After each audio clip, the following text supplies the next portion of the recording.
what we have done, what we did, we cannot remember today. Then since age of like 6 or maybe 5, 6, 7, so then we can remember what we did when we are 6, 7, 10 years old. Then 15, 20, 30, 40, 50, 60 plus 60, then we remember what we've been doing.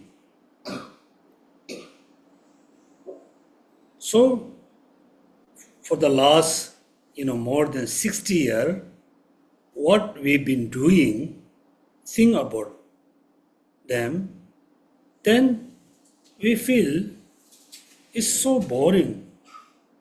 So many things we keep repeat, again and again, whole life. Like, morning wake up, take a shower, eat breakfast, go for a walk, have a lunch, walk around, have a dinner, sleep, take shower. This means it's just, this kind of activity is so boring. Not only that, for the last, more than 60 years, what we've been doing for our own happiness, doing for happiness for other, for your family and friends. Sometimes we do things to benefit all sentient beings, free, happy for all sentient beings. But until today, we never have achieved, we haven't achieved the actual happiness. The happiness for us, the happiness we've been achieved for last 60 or 70 years is look like, our Singapore weather. Morning, the weather is very cool. Suddenly, the weather have changed. Then, when the raining comes, suddenly the weather change again. Likewise, the happiness, what we've been trying to achieve, we already achieved. Those are very short-term, very temporal happiness. So, we haven't really achieved happiness because we are putting effort in the wrong cause to achieve happiness. Therefore, next, how we can really achieve happiness. There can be, 3 types of happiness. One is the samsaric happiness, which is we've been experienced. Or we are very content about the happiness which is we have been achieving. The answer 100% sure, everybody can say no. The samsaric happiness which is we've been experiencing, we've been achieving, still we feel we are not happy about the samsaric happiness. The samsaric happiness also one type of happiness. Compared with other beings, like hungry beings, helping animal, our happiness is, comparatively bit better. Still, the happiness which we experience is still, types of suffering, which is namely suffering of change.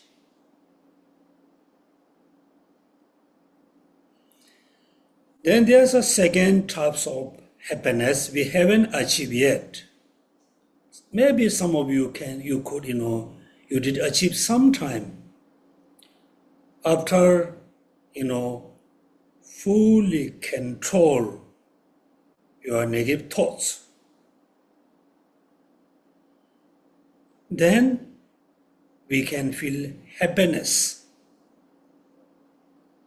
This happiness also very temporal, very short time, cannot last forever because we just control the negative thoughts.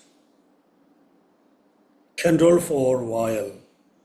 Then the negative thoughts arise again. So we also haven't achieved, that kinds of happiness. Then there's another type of happiness, which is not controlling, totally control the negative thoughts, include ignorance. We totally, the happiness is which we are going to achieve through totally eliminating all the negative thoughts, particularly ignorance. This happiness we wish to achieve. Namely, we can say, self-realization or liberation. Also, we haven't achieved yet this one. Then the most superior happiness is achieving the complete Buddhahood, becoming the fully enlightened beings. This is, these are the another types of we can consider as a happiness. As a Buddhist practitioner, particularly as a Mahayana practitioner, we always have an inspiration to achieve the complete Buddhahood, fully enlightened state. In order to achieve it, therefore, we need to practice the third foundation, which is bodhicitta. Two types of bodhicitta, right? First foundation, taking refuge. Second foundation is renunciation, mean totally feel so boring, totally feel, I want to get out from this samsara. Third, bodhicitta. Since we start our class, we've been studying bodhicitta. Next, chapter number 1, we learn the beneficial of bodhicitta. Can you think, 5 beneficial of practicing the conventional bodhicitta? Just think in your mind.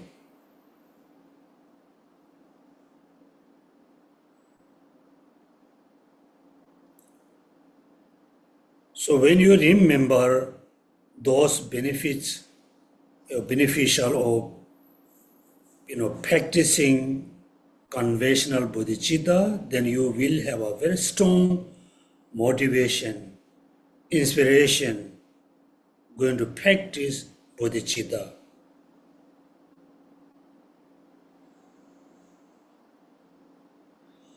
When you think about, practicing bodhicitta is a very, very important. It's kind of, heart of, it's kind of hard for achieving Buddhahood. It is kind of one wing of flying towards Buddhahood. Then you have a sincere kind of intention, motivation for practicing conventional bodhicitta. The next chapter, yes, we have a very strong inspiration. We really want to practice bodhicitta, but when we try to practice it, we always feel, tiring, boring, cannot focus on it. We feel so many, disturbed. We feel so many distraction because the negative karma. Also, we don't have enough, positive power. We don't have enough positive karma. Therefore, first, we must have a very sincere, motivation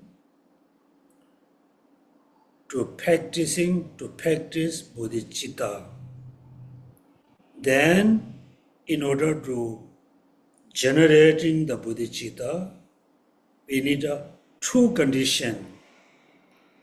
Condition number one, purification, purifying all the negative thought karma we've been accumulating through our body, speech, and mind. Purification. Yes, many of us, many of you, been doing the purification practice to purifying the negative karma. Do you feel your negative karma is, have been reducing? Do you feel your negative karma is minimizing? Most of us, the answer is no. I cannot feel. I cannot have any experiencing. My negative karma is minimizing, is reducing. Because this point, we actually don't know how to purify the negative karmas. So in order to purify in a very correct way, complete way, the negative karma, we need to remember the four powers. The power of the object of purification means, yes, many of you always think about the Bodhisattva practice, right? So we need to visualize very clearly, vividly, the object of the prostration. Even though Buddha Shakyamuni, Maitreya Buddha, any kinds of Buddha can be, object of purification. So when we do purification, do we have the proper visualization? Also, here the answer is no. At the beginning, yes, everybody is going to say, I can visualize the Buddha very clearly. After a few minutes, my mind becomes so dark. Cannot see the Buddha. Is one problem. Second problem, when we visualize the Buddha, yes, we can see, we can visualize the Buddha. For example, Vajrasattva. Vajrasattva can be the single one with only the father. Vajrasattva with a consort. With a consort is up to you. As a beginner, you better to visualize, just Vajrasattva without having the consort. The second problem, yes, another power is missing.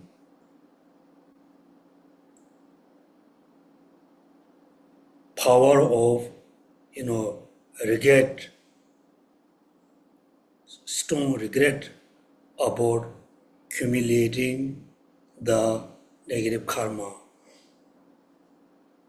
When you realize this moment, I am accumulating negative karma, that moment if you feel, look like you are, you've been eating very powerful poison, then you're going to stop eating the poison. Because after after eating this powerful poison, it's going to take my life and it's going to kill me. So you must have a very strong regret about the accumulating negative karma as, eating very powerful poison food. You don't have this one. Third, the power of antidotes. Yes, we visualize the Buddha Also, in a way, you have a kind of sense of regret about accumulating negative karma. When you apply the antidotes, recite a mantra, do the chanting, so we cannot focus recitation. We cannot continuously chant the chanting without having distraction. So the last one, also we cannot think, we don't have enough kind of encourage. We don't have enough kind of commitment to say in the future, I'm not going to engage in any negative action. Therefore, we try to purify the negative karma, but we cannot feel my negative karma is reducing, is going down, is minimizing, it become more, lesser. We cannot feel because we don't do the purification with the 4 powers. So when you do, no matter the duration is, like 10 minutes, 5 minutes, 20 minutes, don't worry about the duration. Don't worry about the, the number, how much you're going to do, the prostration for purifying negative karma. For us, the quality is more important than the number. Make sure in the future you must remember the quality of my practice is most important than the number of my practice. Here I will tell you one, kind of interesting kind of story.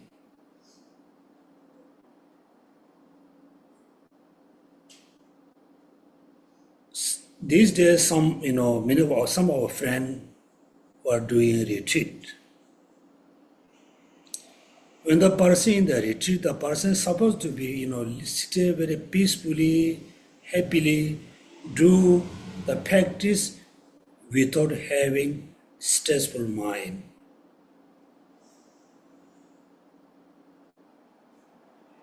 The person feels so stressful because cannot hit the number. The person no worry about the quality of practice, quality of the recitation. The person is so worried, cannot hit the number. Right? So in the future, when you do practice, please don't worry the number. You can offer 1 candle light, 2 candle light. Make sure when you offer the light with a proper way. Otherwise, you offering, 100,000 of lights is the number. Purification, right? Is a disclosure. So after you have done the purification for like 5 or 10 minutes in the proper way, then how we know my negative karma is reducing, is minimizing, is under control, is not increasing. Sometime many master says, in your dream, after you have done the purification for morning or afternoon, evening, sometime in dream, you have a dream, you are drinking a lot of milk. You are wearing, white color clothes. Maybe you are flying here and there. Or in a dream, you feel your body is very light. Sometimes in your dream, you can see you are vomiting, like a black color of food and drink. Means your purification is on the right directions. Clear?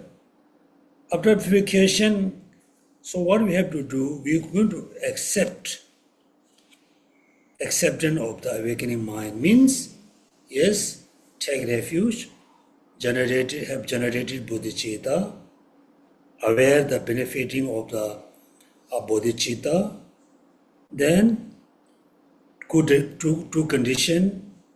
Within the two, one I have done. Third one, accumulating merit. Accumulating enough merit for generating bodhicitta.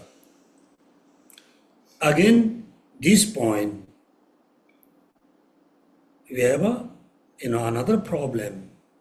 We always talk about accumulating merit, removing obstacle. You can see any of the Buddhist center, poster their events. Put the poster their events. They always say two important: accumulating merits, removing obstacle. The puja, accumulating merit, removing obstacle. The two things very important. You always can see in the Buddhist poster, right?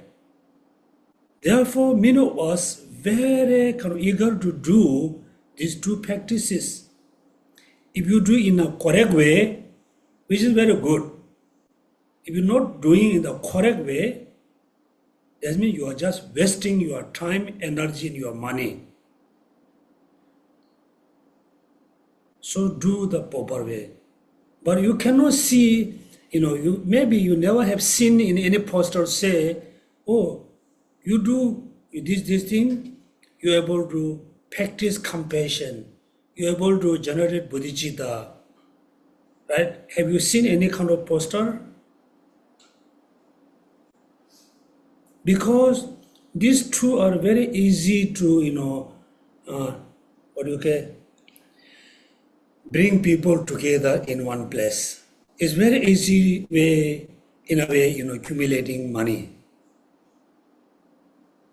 It doesn't mean make sure I'm not going to say you should not do that. Then remember how we should accumulate merit. The best way to accumulate merit, the best, super easy to reducing your karma is again practice bodhicitta. Practice bodhicitta in a inspiration way. Therefore, all the Kadampas said, accumulating merit can be done by practicing bodhicitta. Purifying negative karma also can be done through practicing bodhicitta. One medicine for 100 sickness. Then, after you have done these two conditions, then simply you can visualize Buddhas and Bodhisattvas. If you cannot visualize, at least everybody has a Buddha's statue or painting like Thangka, whatever you have in your room. You just sit, you do 3 times prostration, just sit in front of the Buddha statue and painting. Imagine the statue is real Buddha. The Thangka in the image of the Buddha is the real Buddha. You are right now in front of the actual Buddha. Then when you believe this is a real Buddha, then your belief, your faith become very different. Then just without chanting in your mind, you simply can say, as you practice, you accept bodhicitta, you practice bodhicitta, you become a Buddha. Likewise, I will do as you. Do very simple way. As you. I want to be as you. I want to practice bodhicitta as you. I want to be Buddha as you. I want to benefit all sentient beings as you. Just take, refuge and accept the bodhicitta, inspirational bodhicitta. So when you accept it, the bodhicitta, then you really realize is so important among the most important practice among the practices. So you have to practice continuously. How we can practice continuously? Then the third come,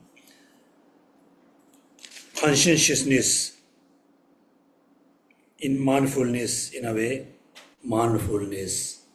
Since you have accepted bodhicitta, make sure the bodhicitta is always with you, within your mind, for the 24 hours, while you are eating, drinking, taking shower, talking to your friend, do your job. Make sure in your deep down, in your heart, bodhicitta is always there. Always there. When you have done your daily work, daily job, then the bodhicitta you can develop more vividly. Then there will be a lot of obstacle can be there.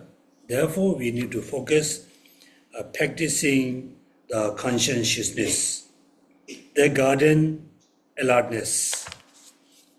Garden alertness.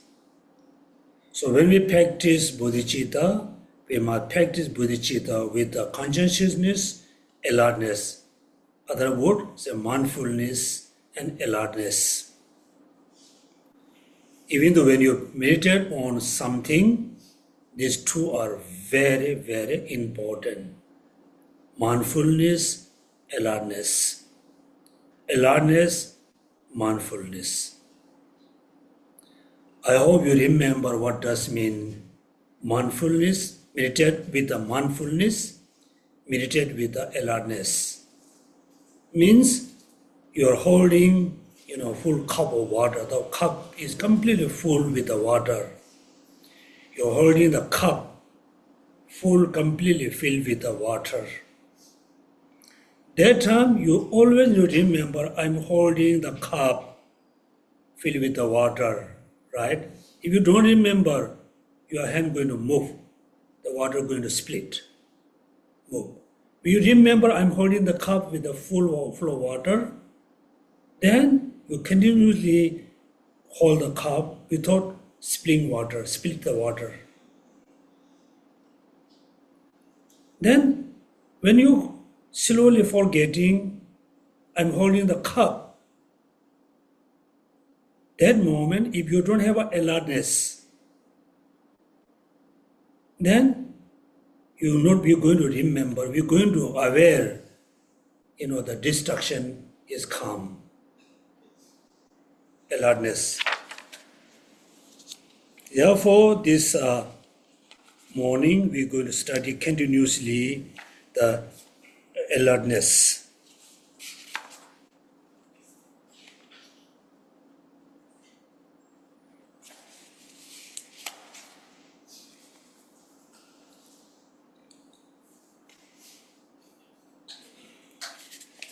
Here, last time I remember we stopped here.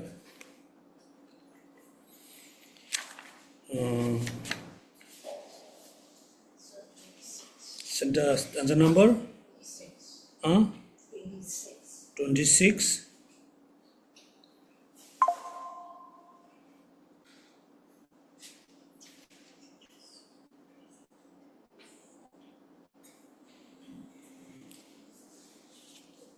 Okay, first we chant few stanza.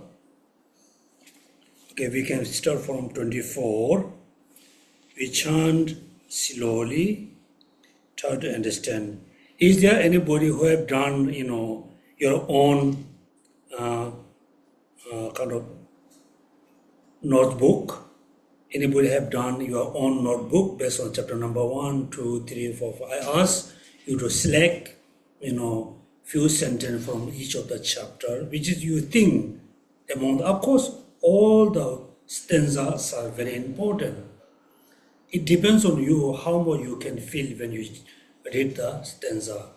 Therefore, until next class, everybody make sure you have your own notebook based on the guide to Bodhisattva Way of Life. First you read chapter 1 completely, then you can think which sentence is really, move your mind. Then you must have 4 or 5 stanza from chapter number 1 for benefiting. Second, when you read the chapter number 2, disclosure of the wrongdoing, also there are 2 parts. One is the purification, one is the humility merit. Again, you select few stanza, keep a note as your daily notebook. When you come to accepting bodhicitta, again you read all the chapter, you must select few stanza. Likewise, all the way, chapter number 4, 5, 6. Now we chant 20 number 4 from the alertness. People who are disturbed by sickness have no strength to do anything useful.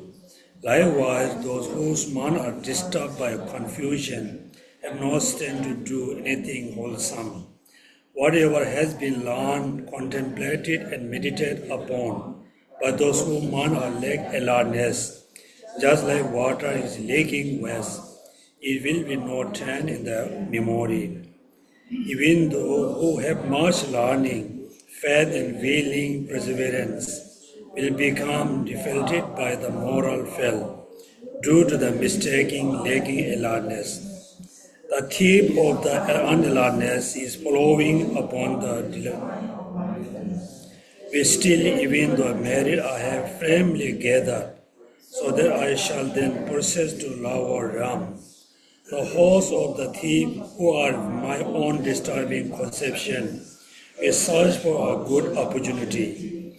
Having found it, they will steal my virtues. They destroy the ending of the life in the happy realm. Therefore, I shall never let mindfulness depart from the doorway of my mind. If it goes, I shall recall the misery of the lower realm, firmly re-established in this. Okay, now I think I already explained all this stanza, right? Number 4, look at people who are disturbed by sickness is the analogy. Have no strength to do anything wholesome. The people who are very sick, right? They are so weak because of the sickness. The person cannot do much. We can see clearly. Likewise, when our mind or when we are disturbed by the negative thoughts or confusion, we don't have any kind of strength, energy to do wholesome. It's very correct, right? Very correct. So therefore, in our lifetime, in last for few years, we try to practice the path. We try to practice bodhicitta, renunciation, whatever, we cannot. Because our mind, we always disturbed by the confusion. So how we can be free from the disturbance mind? We need alertness, mindfulness. Also whatever has been learned, contemplate, meditate upon by those whose mind lack alertness, just like water in the leaking vase. It will not be retained in their memory. Now, the answer is very clear here, why we cannot remember all the teachings. Because we don't have a powerful alertness. Even though those have much learning, faith, and willing perseverance will become defiled by moral fault due to mistaking of lacking alertness. So we really need very powerful alertness. So how we can, have the alertness? In order to have a good alertness mind, we need good mindfulness. Good mindfulness. When you have a good mindfulness, the alertness will come. Right? Alertness will come. Mindfulness. So how we can have a mindfulness, good mindfulness? Therefore, we always need to keep the mindfulness, what we are doing. What we are doing. For us, within a short time, we have done few things, but we cannot remember what we have done. Right? Many of driving car, many times you cannot find your car key. Actually, you put somewhere, you are the person who put the key, car key somewhere. Sometimes your mobile phone, you put in your bag, but you cannot find it. You need to check out everything because we don't have a mindfulness. For example, when you have a mobile phone, when you put the mobile phone, you must think, okay, this is my mobile phone, I put in this pocket. But you remember, touching here. Oh, that's my phone. So that's why we have to learn how to have a good mindfulness. Every time you need to remember what are you doing. Then mindfulness will be there.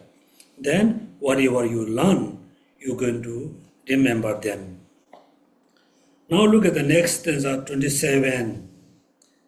The thieves of unalertness. In following upon the decline of mindfulness. Therefore, unalertness is following upon the decline of mindfulness. Means when your mindfulness is decline, then unalertness will come. Then what happened? We still, even the merit I have firmly gathered, so that I shall then process to the lower realm. Now you can see how difficult it is to accumulate merit. Accumulating, very complete merit. It's a very complete one. It's not easy.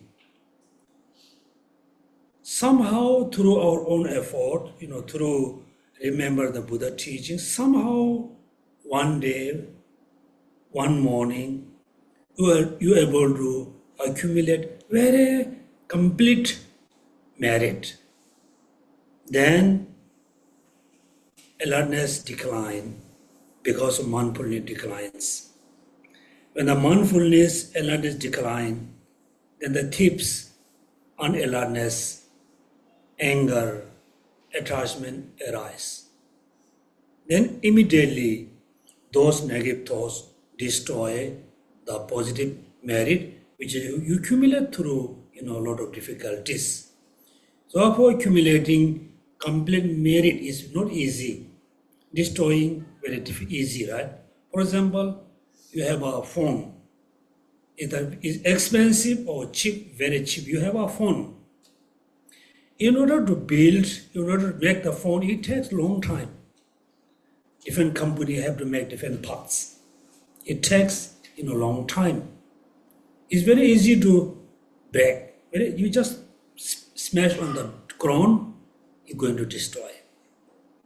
Easy to destroy, difficult to make it. Likewise, the merit also, the complete merit, very easy to destroy, very, very difficult to accumulate. Because we don't have enough mindfulness and alertness. Therefore, you feel so scary. All the negative thoughts we have, the anger, attachment, ego, all the thoughts are they're just waiting. Look like they're really 24 hours waiting for to get the opportunity to destroy the positive thoughts, destroy the merit, destroy the inner peace. Even though while we are sleeping, right? While we are sleeping, we want to have a good sleeping, we cannot sleep well because the negative thoughts, the negative emotion actually destroying our sleeping. They are waiting for, have a good opportunity to totally destroy our life. Where all the negative thought exists is here. Here with us. Not only for a few hours, not only for a few years, since we were born, is with us. If you don't have a mindfulness, for example, in the morning or afternoon, whenever you have a good time, somehow you are meditating or you are generating compassion. You continuously generate compassion. The mindfulness always need to remain mindful. Remember this moment. My mind is, generating compassion. Then, if the mindfulness decline, become very little bit weaker, then the mind, as a practitioner, we forgot. This moment, I'm practicing compassion. Then, gradually, one of the negative thoughts arise. Attachment arise. Attachment, attached for thinking about food. Then, you can say the compassion is declined. Again here, the duration is not important at all. You can, generate compassion, bodhicitta for only 2 minutes with the quality. Don't worry about how many hours, how many minutes. You just think about, you very much be worried how I can generate the quality with a good quality of the compassion. So durations is not important, the quality is very important. Now look at, not easy, right?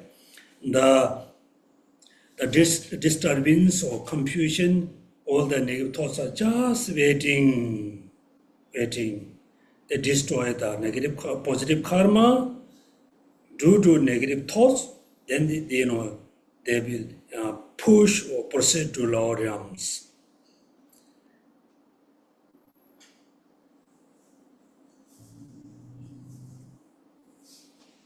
Therefore, I shall never let mindfulness depart from the doorway of my mind. It is goes, I should recall them, misery of the lower realms, and firmly re-establish it there. Therefore, mindfulness always be there. Right? For example, we have seen some of your friends have a kind of drug addiction or alcohol addiction. So due to the doctor advice, due to their own experience, taking drug, drinking alcohol, all the nonsense thing doing it's really harmful in my life. Somehow the person realizes.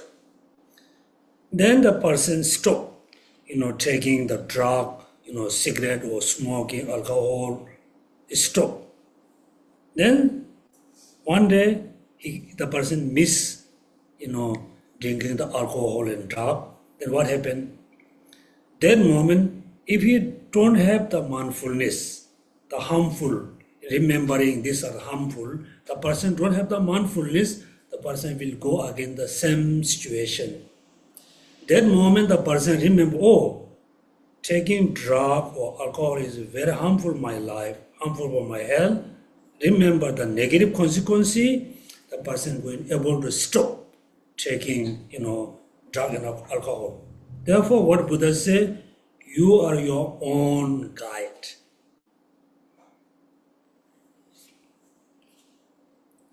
mindfulness must be there. Or next 130, through staying in the company of spiritual master, through the instruction of a God and through fear, mindfulness may easily be generated. Unfortunate people who practice with respect. I am even dwelling to the presence of the Buddhas and Bodhisattva, who are always endowed with unmistakable vision. By thinking in this way, I shall mindfully develop the sense of shame, respect, and fear. Also, through doing this, recollection of the Buddhas will repeatedly occur. When mindfulness is set with the purpose of guarding the doorway of the mind, the awareness will come about. Even the which had gone will return. When just I am about to act, I see my mind is trained with the defilement. At such a time I shall remain unmovable like a piece of wood. Okay, here. Last time I stopped in 23. Now, this stanza, what is trying to teach us? Try to teach us mindfulness and alertness. A very easy way. In a way, at the first few days, you think it's quite easy. That I'm ever dwelling in the presence of all Buddhas and Bodhisattvas who are always enthroned without unobstructed vision. So when you practice like a path, particular practicing bodhicitta, that moment you can have all kinds of thoughts. It's a very normal. You can have all kinds of thoughts. While you are meditating, you are thinking, stealing something. You are thinking harming, somebody. You are thinking, doing all the nonsense thing. That moment, if you are able to remember, actually I am surrounded by, surrounding by all Buddha and Bodhisattva who can see me, who can see my mind. Then you feel a little bit shameful, you feel scared. It can be after a few months also you don't scared all the Buddhas and Sattva. You don't care, right? Because it's very interesting, a human being, we are look like really, like somebody help you to, walk maybe in a little bit hilly side. You carry very heavy stone. Somebody help you to move maybe 2 meters up. Now you must walk continuously up and up. Instead of going up, what we do? We come back. This is what we have, this kind of habits. Therefore, in order to feel shame, feel scared, and like this thing, first you really must have a strong belief. All the Buddhas and Bodhisattvas, they really can, see me. They really can see my mind. So then you say, then why I have to scared? They can see me, Sila, right? Why I'm scared? Right? You can say this way. That's what's the, point to saying, oh, all Buddhas looking at you. Right? Here I tell you a very interesting story in my village. When we were, actually I saw the Geshe. He became Geshe in Tibet. Before 1959, he became Geshe. Then during the cultural revolution, so he need to come back to Zanskar. He's going everywhere visiting all the village, teaching Dharma to the villagers. The Geshe was very smart, also very joyful. Also, he's very, really, he has a good methods teaching Dharma. So he was talking about not killing. Killing is harmful other, also harmful you. Is also again the vows. Your vows are Buddhist. So you are Singaporean, very lucky. You haven't seen what the names of the small insect coming people here in the clothes.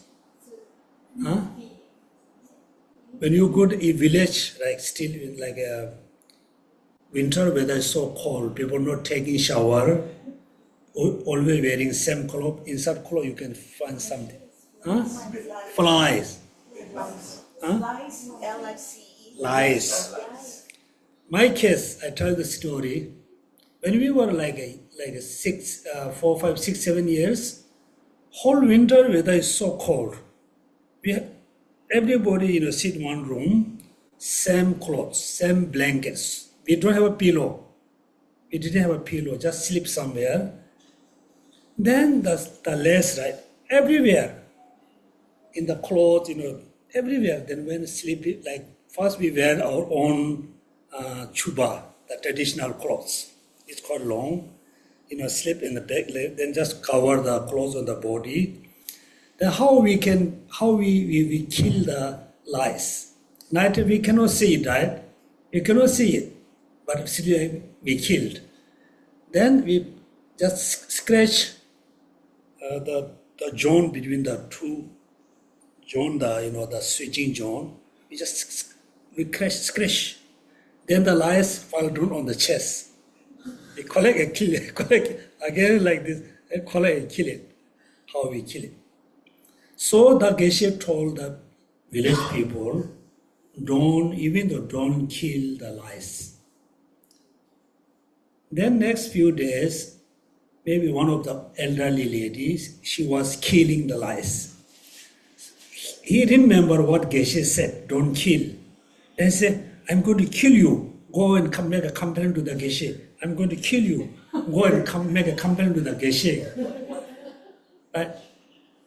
Then the Geshe hear this kind of things. Then one day he also gave a teaching.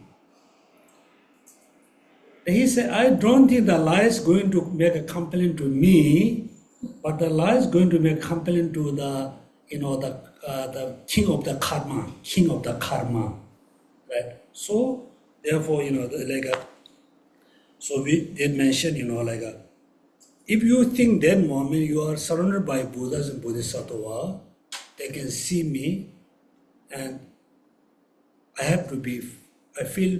must feel shameful. Because as a Buddhist, those are our refuge.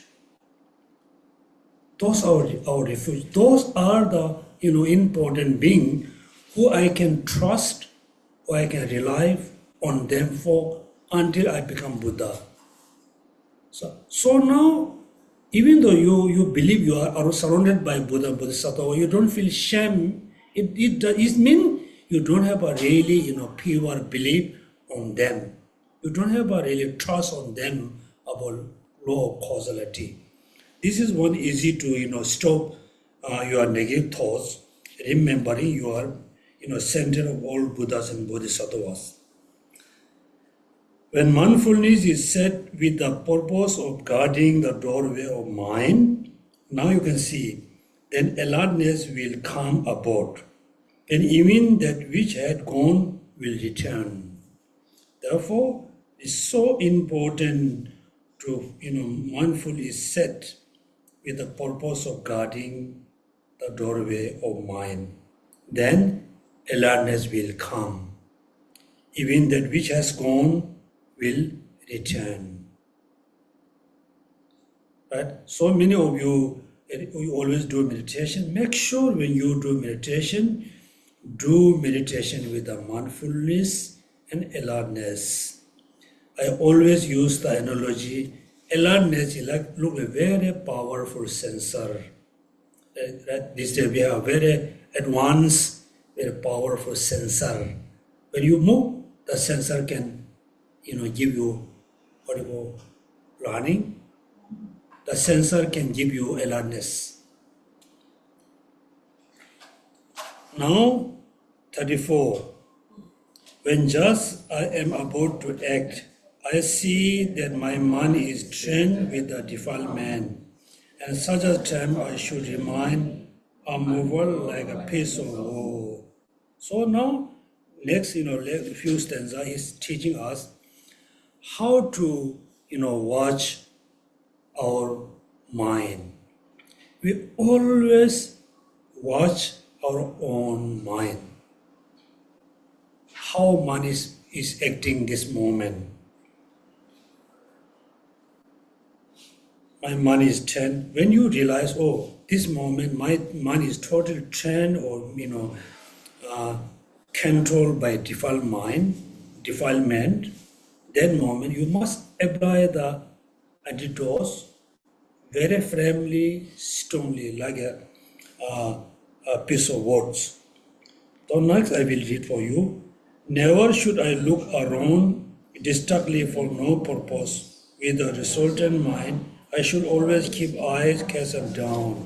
Now, the next few stanzas mainly, teach us how to check our body action, bodily action, body action.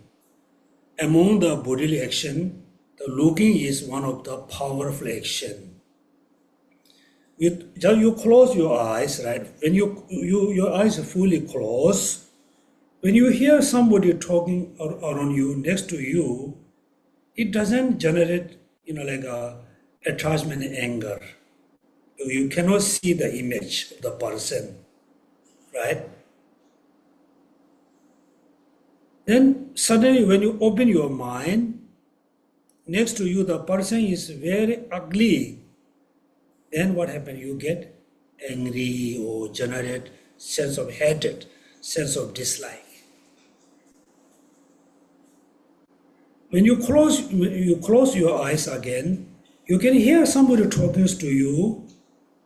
The voice is very overfull, it's very, very unpleasant. You feel it's very unpleasant, you feel it's no good. Open your eyes, you look around, you see the person, he looks so beautiful. Again, what happened? The sense of dislike has gone. Right away, attachment arises. Therefore, we are not only just watch our mind, also very carefully watch how you act, how your eyes act, how your air acts. Now you can see the order is very interesting among the five sense. Number one, eyes consciousness. Right? Eyes consciousness see very far away. The air consciousness, air cannot hear the sound from far away, cannot hear, but I can see. Not only the eye can see, the eye can really, when you see, when we see things, it affect our minds. Therefore, not only control your thoughts, also control the bodily actions.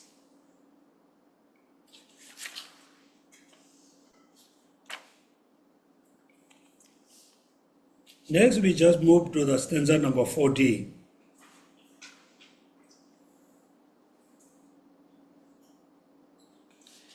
With the utmost effort, I should check to see that the crazy elephant of mine is not wandering off, but is bound to the great pillar of thinking about Dharma. So remember this stanza. With the utmost effort, I should check to see the crazy elephant of my mind.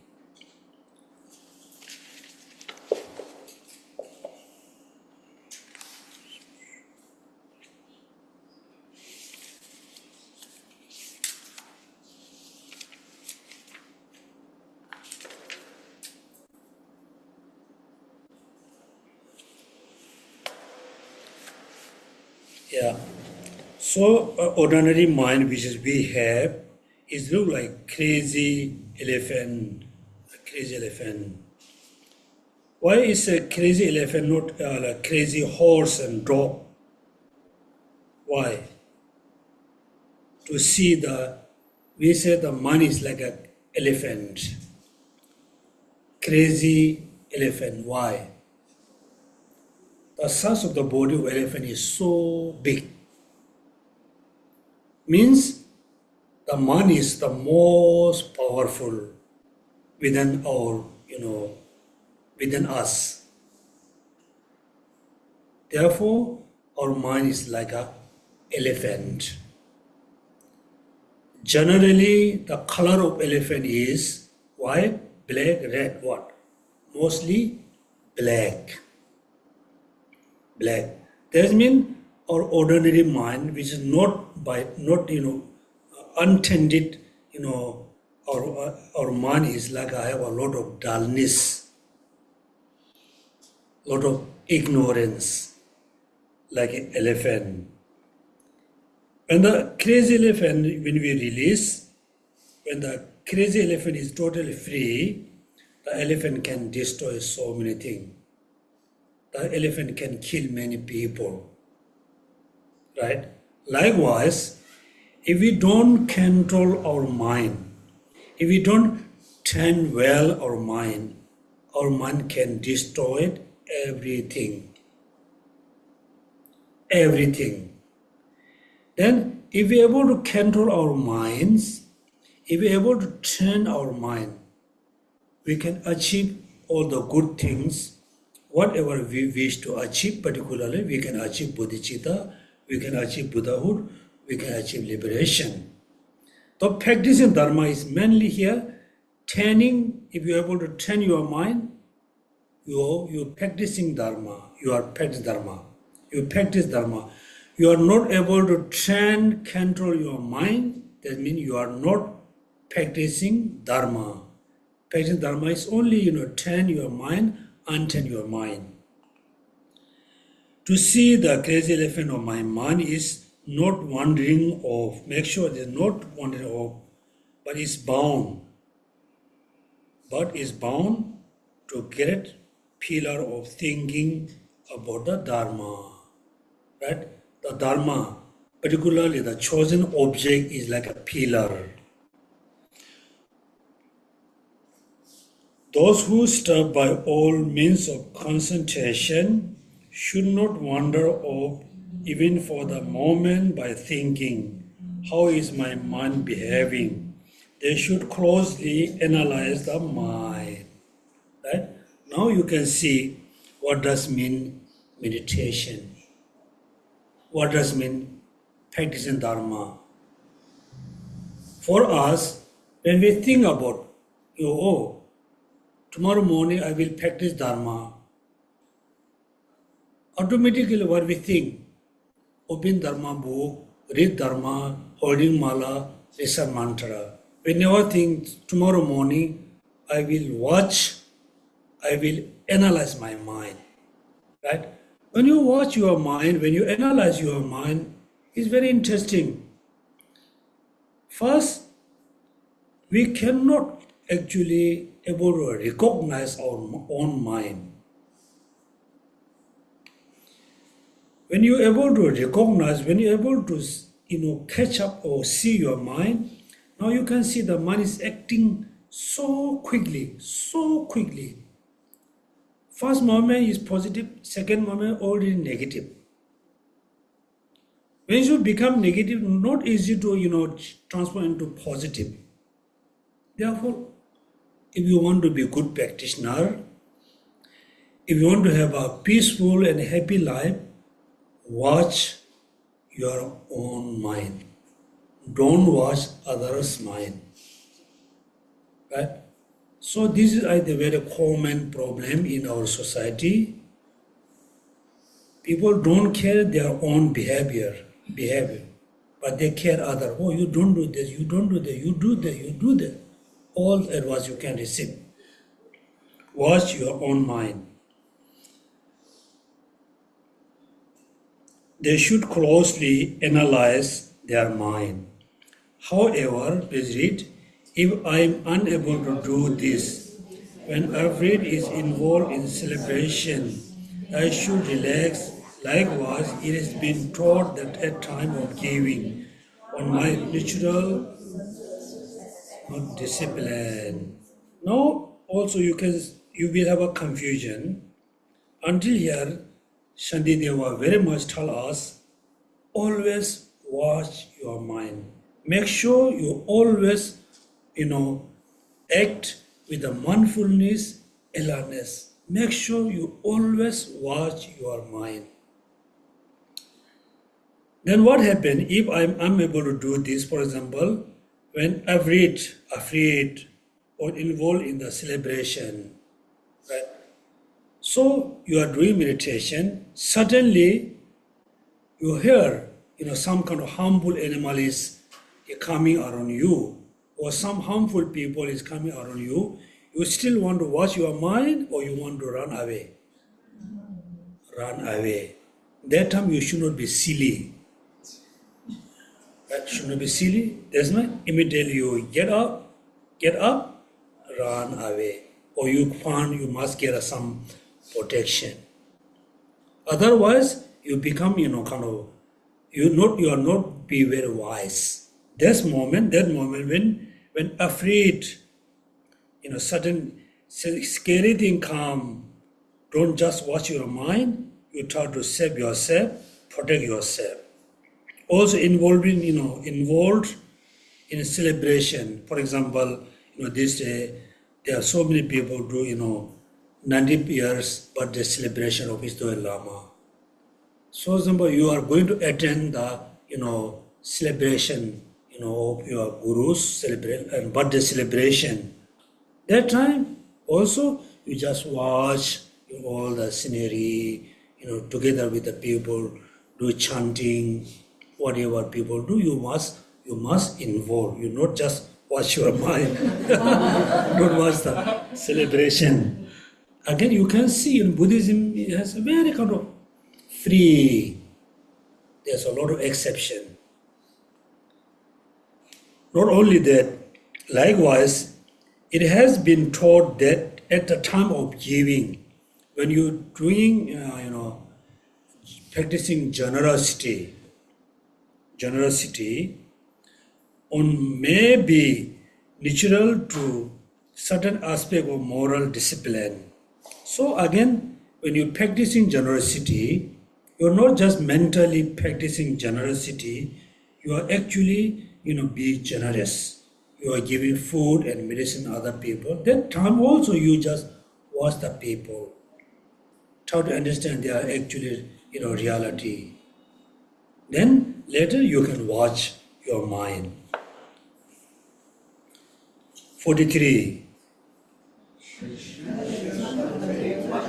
Did I have intent to do and think of doing nothing other than it? With my mind appeal to the task I should set before the time beginning of the accomplish it. Here, right, I should undertake whatever deed I have intended to do and thinking of doing nothing other than it. With my mind applied to the task I should set about for the time being to accomplish it. Now is, for example, you already decided, make a decision for doing meditation for, let's say, 20 minutes.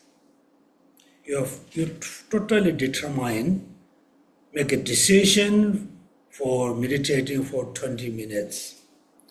So when you already started your meditation, in between, any important task come, even though you remember you need to do your sadhana or you need to do your prostration, whatever thoughts come, you must stop there.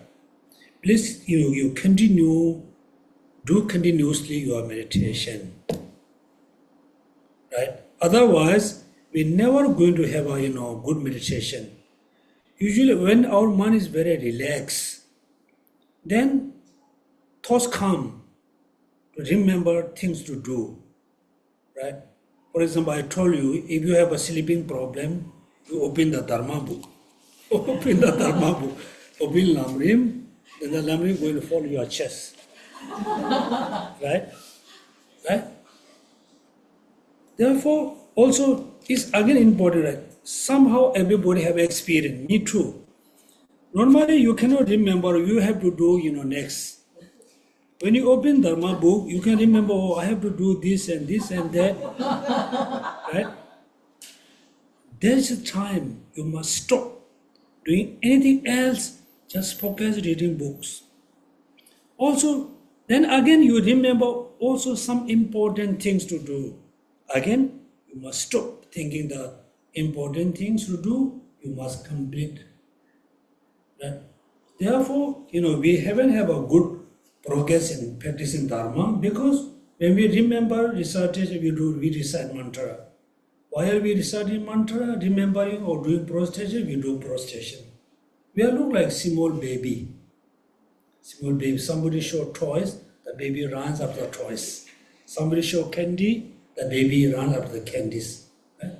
We are look like totally, like baby. We have to be like more mature. Somebody show like toys, but we think no important. Somebody show candy, no important. I must do what I am supposed to do. Otherwise, we're not going to accomplish anything.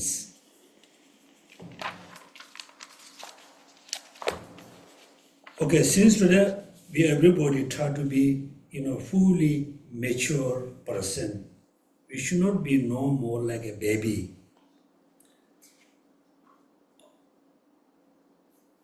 44. By acting in this way, all will be done well. But by acting otherwise, neither action will be done. Likewise, there will be no inhibitions and prospect disturbing. Yeah, this one is okay. So now we jump all the way to the conclusion.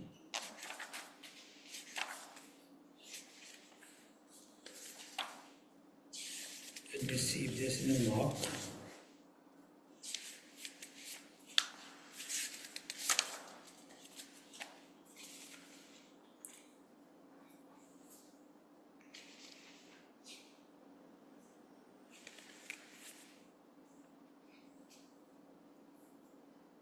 Okay, I think 44.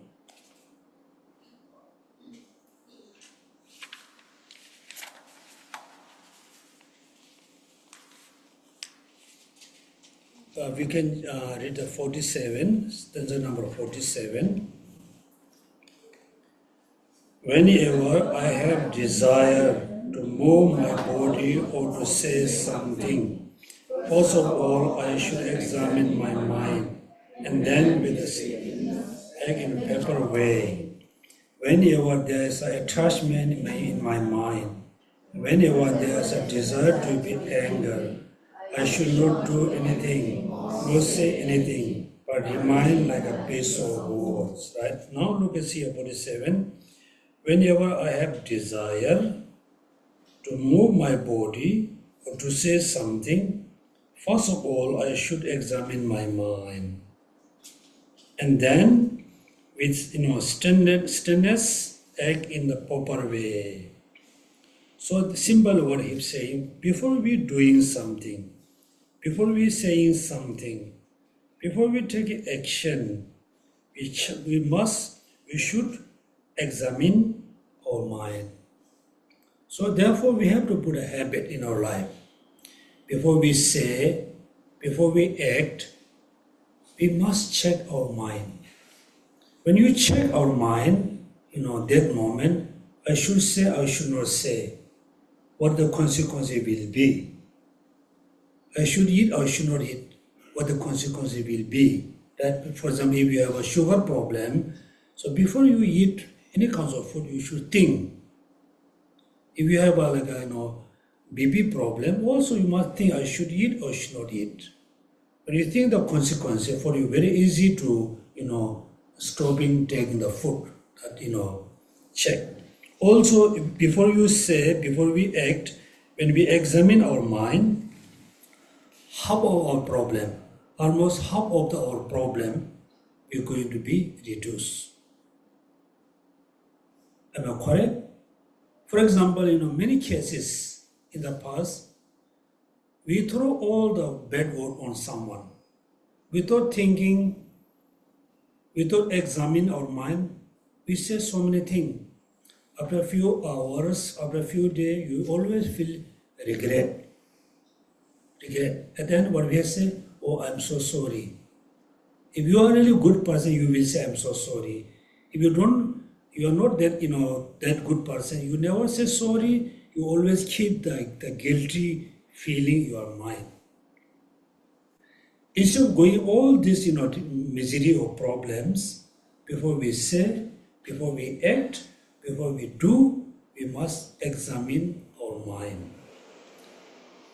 Whenever there's an attachment in our mind, and whenever there's a desire to be angry, I should not do anything nor say anything, but remain like a piece of words, right? When you have a strong desire to say something, that desire is too strong. Can stop saying? Can we stop easily? Can stop saying something? Not easy. You really want to say something. You have a strong desire, but that moment, the action going to, trigger by desire and control your desire, should not say. Also, you have a strong desire to be angry. When you really feel I'm going to get angry, that moment again examine the mind, should not say anything, should not do anything, nor say anything, but remain like a piece of words, right? Therefore, in our life, so many problems we have. When we feel I'm going to get angry, we let the anger become more stronger. When we feel I want to say something to the person, somehow I don't like the person, I want to say, that moment again, you never analyze your mind, you say something. At the end, the problem is always there, right? 49. Whenever I have distracted thoughts, the wish to verbally to belittle other, feeling of self-importance or self-satisfaction, when I have the intention to discard the fool of others, patience and the thought of wisdom. Yeah, all these verses always teach us we must check, we must examine our mind before we take action, before we say. Also, not only, that normal action, before we do prayers, before we practice generosity, before we offer, light, before we open Dharma, first you examine your mind. Why I'm going to open the book, Dharma book? Why I'm going to offer the candle light? Why I'm going to do prostration? This moment, do I have a pure motivation or my motivation is polluted? I have a polluted motivation, I have a pure motivation. You must check. After thoroughly checking, when you engage in your action, the action must be very complete, must be very pure. And so, all the stanza you can read as a homework. Now we jump to the last stanza, 108.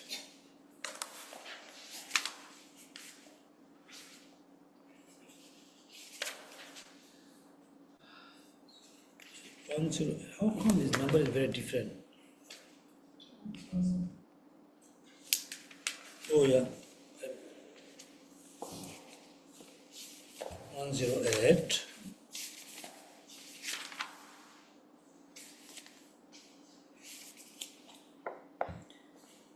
Okay, 108, please read.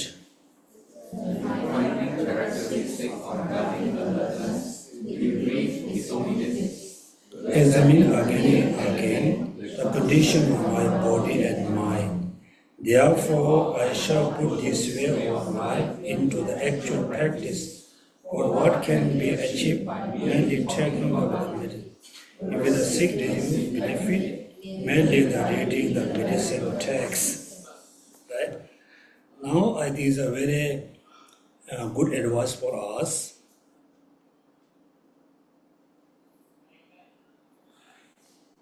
The defining characteristic of the guarding alertness, briefly, is only this. What does this mean? To examine again and again. The condition of my body and mind. Always examine your body action or mental action. Examine your body, particularly you always examine your mind. This is the most important practice for guarding alertness. The conclusion here comes, right? Therefore, I shall put this way of life into actual practice. And always watch your mind. When you find the negative